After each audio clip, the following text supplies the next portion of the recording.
Kai Sotto, balik Japan na. At dala-dala niya ang kanyang lumalakas na at bato-batong katawan. Not to mention his very high self-confidence na nakuha niya galing sa last season sa Yokohama B Corsairs hanggang sa paglaro niya sa Olympic qualifying tournament. Kaya it is expected na by now ay sumabak na si Kai sa kanyang first practice under his new coach and with his new teammates. At siguradong nanliit ang mga kakampi ni Kai dahil he is the only 7-footer ng kanilang team. Only one player na 6'11", kaya parang giant itong si Kai sa kanyang team. Especially now na lumalaki na at bumibigat ang kanyang timbang. Hindi lang matangkad si Kai, kundi isa pa siyang bigger version of himself compared in the last couple of years. Kaya hinihintay pa natin ang opisyal na video ng Koshigaya Alphas, ang unang practice ni Kai with the whole team. Pero kahit hindi pa natin nakikita ang video, ay siguradong isang monster si Kai. Wala kasing makakabantay sa kanya one-on-one, kaya siguradong kakainin lang ni Kai ng buhay ang lahat ng kanyang mga kakampi. Isa lang ang kinatatakutan natin sa unang practice ng ating idol sa kanyang bagong team. Natatakot tayo na baka masisira ni Kai ang ring dahil hindi lang siya bumibigat, kundi napakalakas pa niya ngayon at ang kanyang improved explosiveness ay siguradong kaawa-awa ang rim. Siguradong hindi mabibilang ang mga dunks at alley-oop dunks ni Kai sa kanyang unang practice sa team. So in other words, nagpapakitang gila si Kai kaagad dahil late na siya sa kanilang training camp at ilang linggo nang nag-ensayo at nagpapakondisyon ang kanyang team. Pero ang hindi maikakaila ay ang pagiging starter ni Kai. At ito ay sigurado dahil based sa kanyang nilaro last season sa Yokohama B Corsairs ay nagtapos ang last season na starter na siya. Kaya it is impossible kung hindi starter si Kai sa Koshigaya Alphas. Hey, hey, hey! Attention mga kapatrol! Get ready for an epic giveaway! Once Express Info hits 150k subscribers, one lucky winner will win the incredible Oppo Reno 11F 5G smartphone. Here's how to join. Step 1. Subscribe to Express Info right now. Step 2. Like this video. Then step 3. Comment anything good and positive about our idol Kai Sotto. Super easy. Just subscribe, like, and comment. At balitang NBA naman. Cannot call me dad in the workplace. Sinabi ni LeBron James na hindi pwedeng tawagin siya ng kanyang anak na si Bronny James na dad habang nasa Los Angeles Lakers sila. Pero may iba siyang mga option dito.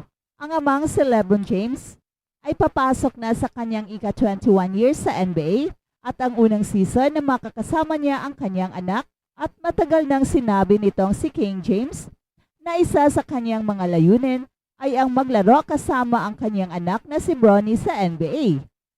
At ngayon, na malapit na itong mangyari, meron siyang mga patakaran na itinakda.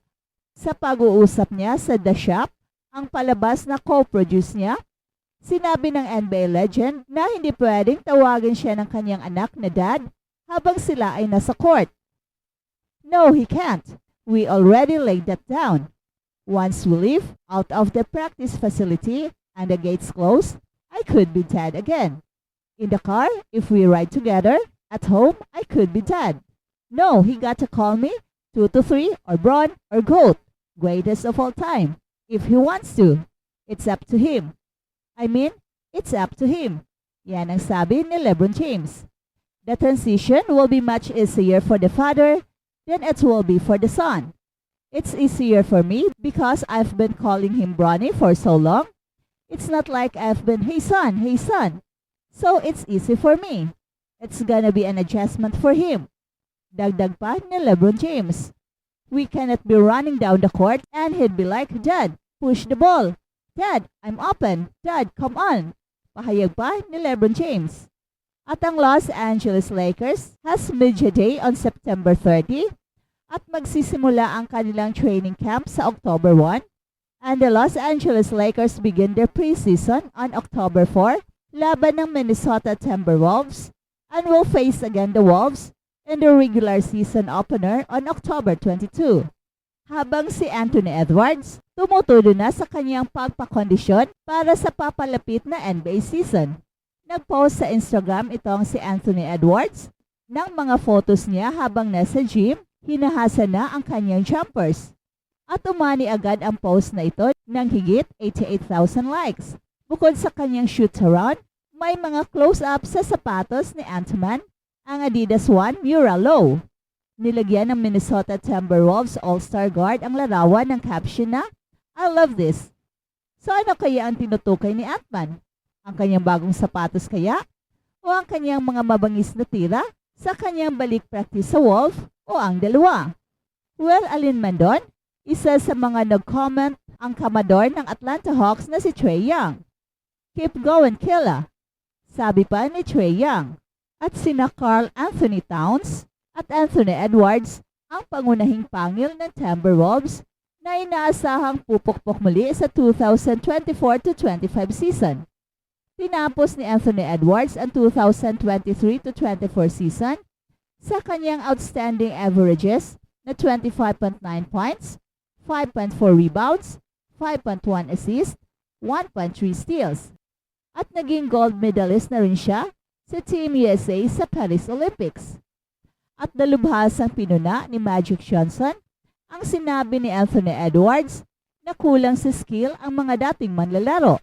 Si Magic Johnson ay isang champion ng maraming beses na at wala siyang interest sa opinyon ng kahit sinong manlalaro na ang resume ng championship ay walang kalaban-laban kumpara sa kanya. Kahit na ang player na yon ay isa sa mga pinakamalaking pangalan sa NBA ngayon. There's nothing to really say. He didn't win college championship.